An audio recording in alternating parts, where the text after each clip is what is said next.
Coach, so meron tayong customer service. Pag may question ka, pwede mo tong Ask Johnny. Click mo yung Ask Johnny. Then, ito ay robot na magre-reply sa'yo lahat ng tanong mo about technical.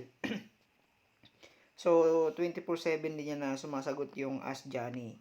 Ngayon naman, kung gusto mo naman tao or masyadong technical ang tanong mo, dito ka sa support. Click mo yung support, tapos itong LMCS Messenger. So, pwede mong tanongin yan. So, tao ang sumasagot dyan.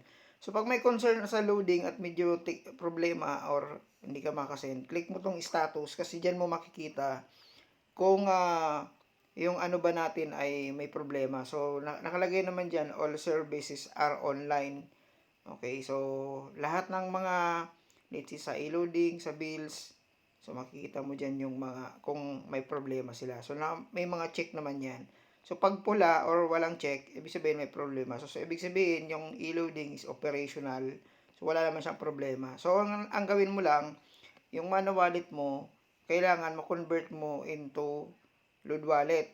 Okay? So, click convert, then Mana Wallet to load wallet. Yan ang gagawin mo para magkaroon ka ng load wallet na pang benta or pang retail. So, pag maglo-load ka, kaya pag gusto mo, dalawang send ang gagawin mo, so, ito yung sample. Pag dalawang send, gagawin mo, click, tapos may nakalagay dyan, repeat. Okay. So, yung repeat na yan, ibig sabihin kapag pangalawang send mo na. Okay. So, yun yung mga technical sa basic lang sa paglo-load.